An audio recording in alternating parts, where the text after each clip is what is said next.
لیکن انشاءاللہ تعالی مجھے بڑی امید ہے کہ عمران صاحب اور گیجٹ صاحب جو ہے وہ لاہوریوں کو خوشخبری دیں گے اور اس سے جلدی کر کے دیں گے. تو یہ لوگ بھی دن رات لگے ہوئے ہیں, دوسری ٹیم بھی دن رات لگی ہوئی ہے, اور ہماری صرف کوشش یہی ہے کہ جتنا جلدی اسٹینڈرڈ کو مینٹین رکھتے ہوئے ایس او پیز کو پورا فالو کرتے ہوئے اس کو کمپلیٹ جلد از جلد کرائیں. یہاں کے لوگوں کو کچھ دن کی تنگی ضرور ہے بیکاز یہ پورا بند ہوا ہوا ہے, لیکن انشاءاللہ اگلے 3 سے 4 روز میں ہم یہ اس کے کچھ روڈز کھول دیں گے تاکہ جو ٹریفک کا پرابلم اور لوگوں کو خاص طور پہ لوکل لوگوں کو پرابلم ہے وہ سالو ہو جائے گا. ان سے میری صرف یہی اپیل ہے, یہ چند دنوں کا مسئلہ ضرور ہے لیکن ان کا پرماننٹ جو یہاں کا ٹریفک کا پرابلم تھا وہ سالو ہو جائے گا. بتائیے کہ یہ 100% فلائی اوورز تو بن رہے ہیں لیکن ایک بڑا جو علاقے کا مسئلہ ہے وہ یہ واٹر, تو جب بھی بارش ہوتی ہے پانی یہاں پہ دریا بن جاتا ہے اور خاص طور پر جو دیکھیں میں آپ کو بتاتا ہوں, یہ اگر لاہور میں سب سے زیادہ کہیں پانی کھڑا ہوتا تھا وہ والٹن روڈ پہ ہوتا تھا. آلدو یہ کنٹونمنٹ بورڈ کا علاقہ ہے, پنجاب گورنمنٹ نے سی پی ڈی نے کانٹیکٹ کیا ہے کنٹونمنٹ بورڈ کو, کام شروع کر دیا ہے آن گراؤنڈ. ہم انشاءاللہ 120 ڈیز میں اس کو کمپلیٹ کریں گے, اور یہ 8 ارب روپے کا پروجیکٹ ہے جو سی بی ڈی کر رہی ہے, کیونکہ والٹن روڈ اگر لاہور میں کہیں پانی 4 فٹ کھڑا ہوتا تھا تو وہ والٹن روڈ پہ ہوتا تھا جو پورے کے پورے علاقے کے لیے مسئلہ تھا. تو وہ انشاءاللہ تعالیٰ عنقریب وہ مسئلہ سالو ہو جائے گا, اور این ایل سی اس پروجیکٹ کو کر رہی ہے اور انشاءاللہ ہمیں بڑی امید ہے کہ وہ 120 ڈیز میں ہم کمپلیٹ کر دیں گے پروجیکٹ. آج ایک اور مرکزی ملزم گرفتار ہوا ہے فیصل آباد سے غیر معیاری انجیکشنز والے معاملے پر. تو آپ نے رپورٹس کا کہا تھا کہ 7 سے 8 دن تک رپورٹ کمپائل ہو جائے گی. اس سلسلے میں ابھی تک ان کو پیش رفت مزید فردر ہوئی ہے اس ملزم کی گرفتار ہونے کے علاوہ, اور دوسری جو آپ نے بڑا ایک شاندار منصوبہ شروع کیا ویسٹ روڈ کے حوالے سے, ویسٹ پلاسٹک روڈ پر, کیا اس سے مزید ایکسپینڈ کرنے کا کوئی پروگرام ہے لاہور میں؟ پہلی بات وہ ملزم ڈیفینیٹلی پکڑا گیا ہے, پولیس لگی ہوئی ہے, جو بھی اس میں ملوث ہے اس کو پکڑیں بغیر کسی پریشر میں آئے. ڈیفینیٹلی کچھ باثر لوگ بھی ہیں لیکن کسی کے اوپر بھی کوئی رعایت نہیں ہے. پہلی بات جو ہم نے وکٹم سے جو وعدہ کیا تھا وہ پورا کرنے کی کوشش کر رہے ہیں, ہم ان کو عدالت تک ضرور پہنچائیں گے جو ہمارا فرض ہے کرنا. اس کے بعد دوسری بات رپورٹ ابھی میرے خیال میں 7-8 دن لگیں گے آنے میں. جب تک رپورٹ نہیں آ جاتی کچھ بھی اور کہنا مناسب نہیں ہے کہ کسی کے ساتھ کوئی زیادتی نہ ہو جائے. پلاسٹک روڈ کا پروجیکٹ سی این ڈبلیو نے بہت زبردست کیا ہے, اور پنجاب کا پہلا پروجیکٹ ہے جو پلاسٹک روڈ کا ظفر علی روڈ جو بن گئی ہے. اور جیسے کہ اس دن بھی مینشن ہوا تھا کہ 6 کروڑ کی وہ روڈ بننی تھی, وہ 2 کروڑ روپے میں پلاسٹک روڈ بنی ہے. اب ہماری کوشش یہ ہے کہ ایک دفعہ ہم اس کو اور تیاری کر لیں تو مار روڈ کو, اور پھر اس کے بعد لاہور کے جو سبربس کے علاقے جہاں پانی کھڑا ہو جاتا ہے, آنا ہے پانی, اس کا فائدہ یہ ہے کہ اگر پانی کھڑا بھی ہو جائے گا تو یہ آرام سے ٹوٹے گی نہیں.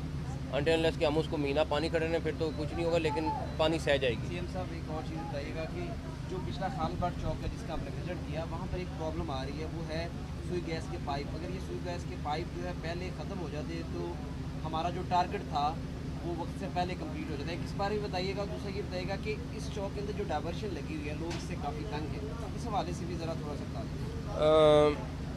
دیں. ہم کیونکہ پروجیکٹ کا کام اسی وقت شروع کر سکتے ہیں جب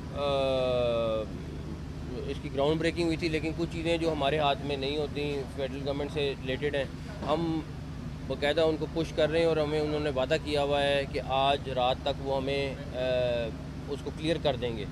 جو ڈائیورژن والی بات ہے وہ بالکل ہے, مگر یہ چند دن کے لیے بند کرنا ضروری تھا بیکاز یہ میسو اسکیل کا کام ہو رہا ہے. اگلے 3 سے 4 روز بعد کھلنا شروع ہو جائے گا. شیخ صاحب